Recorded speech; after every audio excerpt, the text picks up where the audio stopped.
what type of defensive end should the Niners look for in the draft? I mean, they right. got Drake Jackson opposite Nick Bosa right now, and other than that, they got nothing. So what do you think? All right, so I got a wish list guy. Derek Hall out of Auburn is my Okay. wish list guy. Okay. Okay. So he's a freak. 4'5", can run all day. And what's really nice about him is that his signature moves are inside moves. So he really likes getting into the inside, which is huge for what we're trying to do for our defensive line. I don't think he'll be there in the third round at all. But he is somebody that if we got him, he's literally like day one, book it, stick him on the other side of Nick, and just be happy with what he does until we have to pay him one day. Honestly. I mean, Auburn, 6'2.5", 254, runs a 4.55. I mean, it looks like D4 to me. So D4, yeah, that'd be kind of perfect. Exactly. He gives me D4 vibes. Yeah. Because to me, real quick, I feel like Drake Jackson's an interior rusher more than an outside rusher. What do you look at Drake Jackson? How do you look at Drake Jackson? I don't know what he is yet because I haven't seen him play consistently. Fair enough. So I haven't seen him play tired. I haven't seen him play hurt.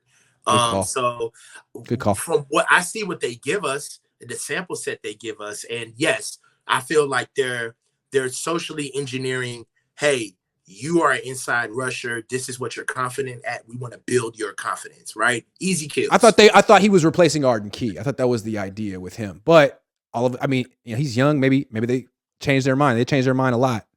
Yeah, and to be honest with you, when you're dealing with the kernel of the team, which is our defensive line, you're obliged to change your mind because you're dealing with the literal tip of the spear. So if you get a guy that you think can't do it in the spot that actually makes your team go, you can't mess around. Exactly. Which is why Javon Hargrave is on the team right now, and Javon Kinlaw is either on the bench or on the block.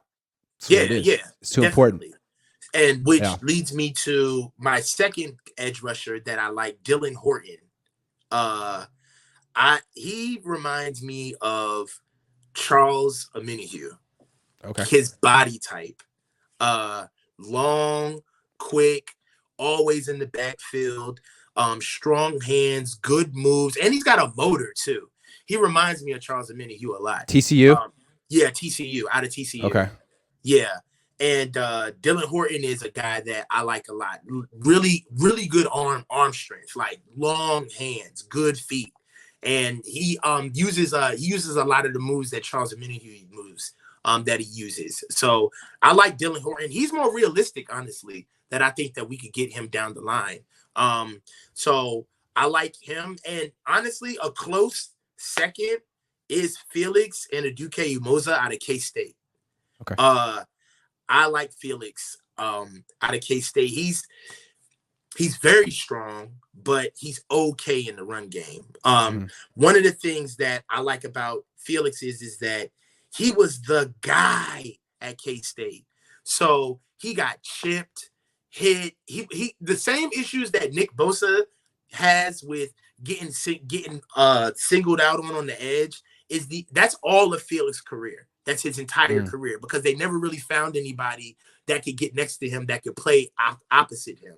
So I really think that if we were able to get Felix, it would just almost kind of be like a breath of fresh air for him to play with somebody where he didn't have to get honed in on it.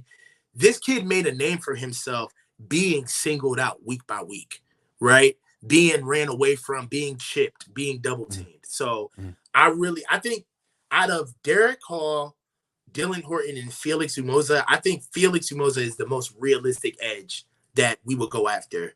Now, safety.